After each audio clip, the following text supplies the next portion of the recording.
अइले ह दिल्ली से सैया कमा के ओनिए से चिकन चाकन सेविंग करा के मननी ना बतिया तो सुत गईले राजा जी। चुमा खातिर सखी हो रुस गईले राजा जी। चुमा खातिर सखी हो रुस गईले राजा जी।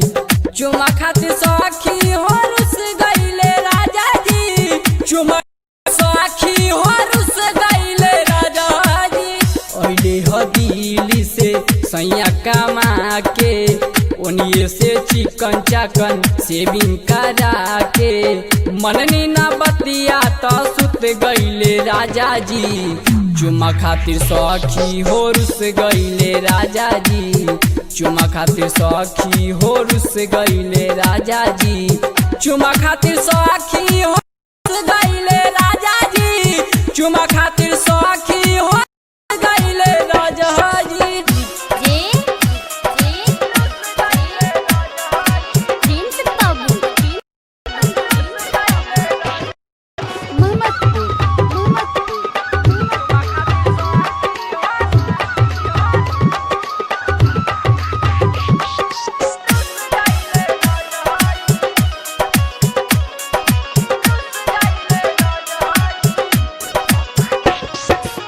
साल भपे बहरा से अइले ह घरे आते उ पाजा में लगले सखी धरे।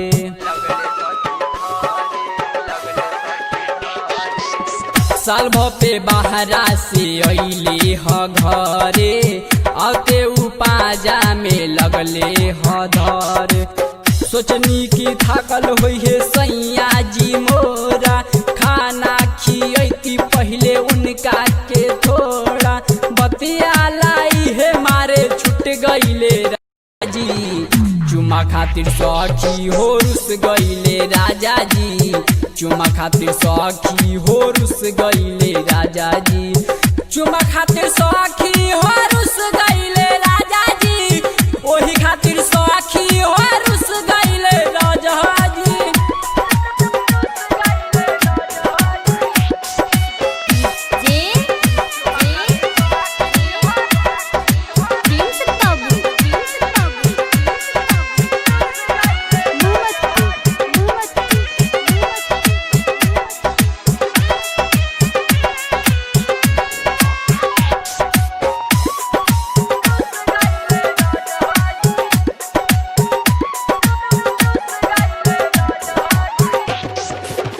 भइल बा चुप सखी हमारा से भारी कैसे मनाई जिधी राजा बिहारी।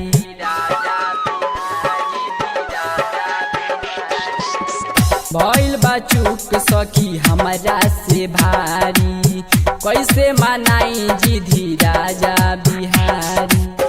अंकज साजन सचिन खिड़की से झाके पंकज राहुल दौरा बोले ना थाके। खुश भइले पंकज जे मिलल साजा जी। ओही खातिर सखी रे रुस गईले राजा जी। ओही खातिर सखी रे रुस गईले राजा जी। चुमा खातिर सखी हो रुस गईले